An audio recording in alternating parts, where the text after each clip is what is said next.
Hello, just going to do a short video on some Steelbooks and also some thoughts on Starfield and Cyberpunk. So for anybody who missed out on Interstellar on the Steelbook 4K, there's been a re-release. There's HMV limited edition.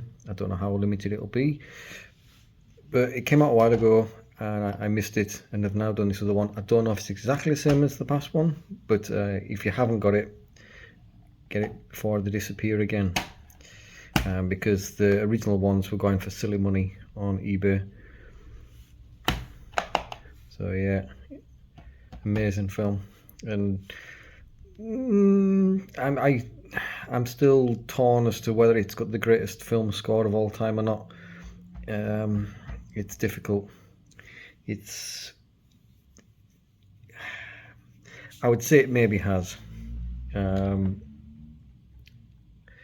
I don't know, it's close between some other ones, but I kind of think it probably has got the best music score. It's pretty much perfect, emotional, and brilliant.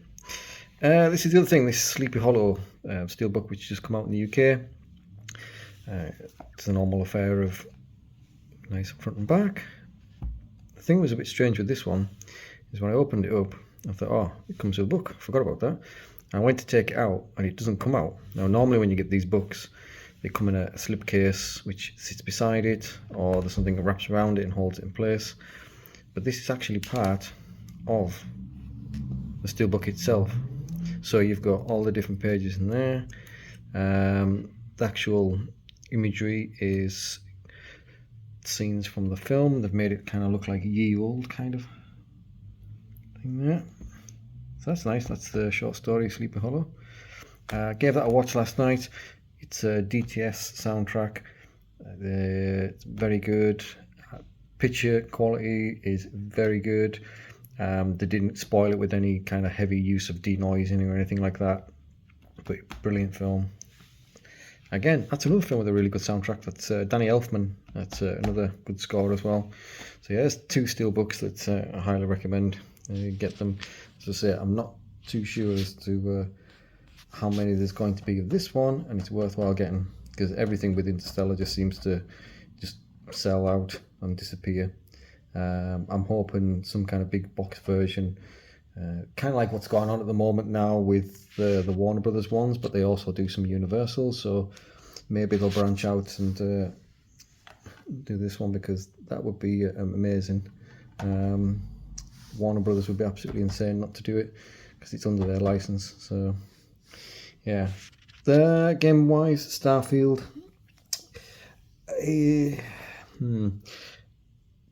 good game, not an amazing game. When it's good, it's an 8 out of 10. The rest of the time, which is, I would say, probably 75% of the time, it's probably more like a 6 out of 10.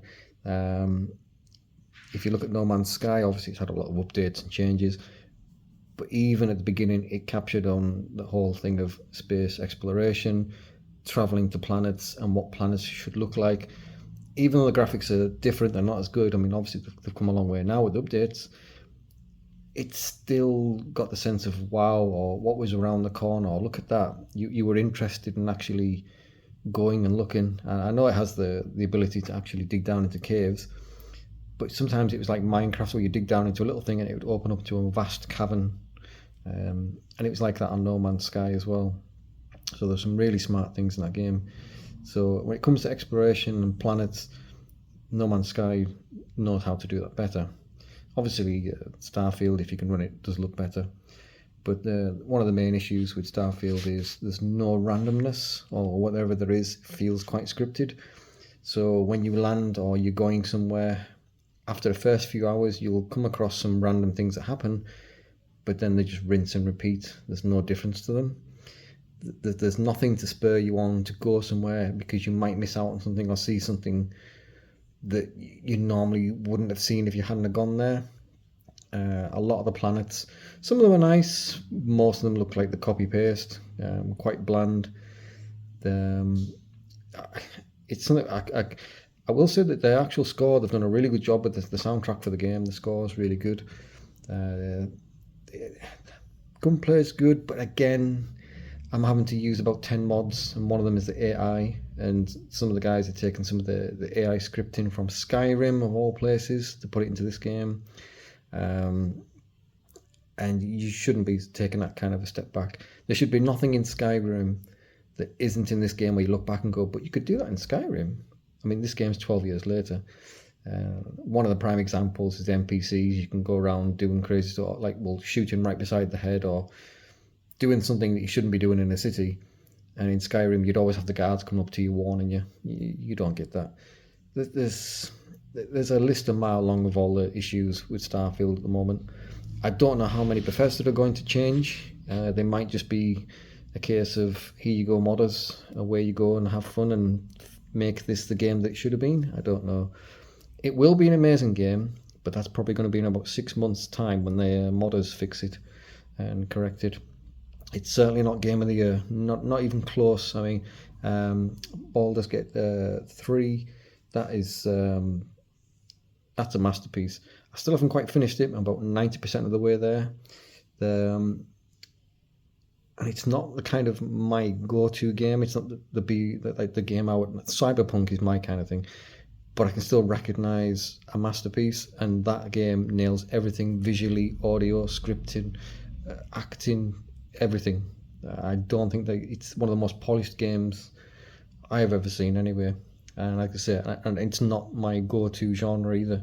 I do like playing them games, but it's not my go-to. As far as RPG kind of things go, it's more so like Witcher 3, really, and first-person shooters. So obviously, like the likes of Cyberpunk and things like that as well. But yeah, so Starfield's good, but I would probably wait for it to. If you're umming and ahhing about paying the money for it, I would probably give it another few months, let the patches come out, and certainly if you're on the PC, I would give it a little bit and let the modders do their magic and fix a lot of the issues and make it the game that we were all hoping it would be. But yeah, speaking of which, Cyberpunk is obviously the update 2 is going to drop. I think it's something like the 20th, 21st of this month, and then about a week later you've got the DLC. So no matter where I am with whatever game, as soon as those things drop, I'm back onto Cyberpunk and really stretching the legs. From what I was hearing, there's been some changes to the engine, some increases in demand, so it's going to push the cards even harder. Now, I use some mods which actually increase some of the texture detail, which pushes the cards even harder. So I would dare say I'm probably going to be hitting somewhere between 60 and 70 FPS, even with frame gen on, purely because of these mods. I just like them just because they make the game look even better than what it actually is the standard running at 4K. But anyway, so yeah, if you like these films, I highly recommend them.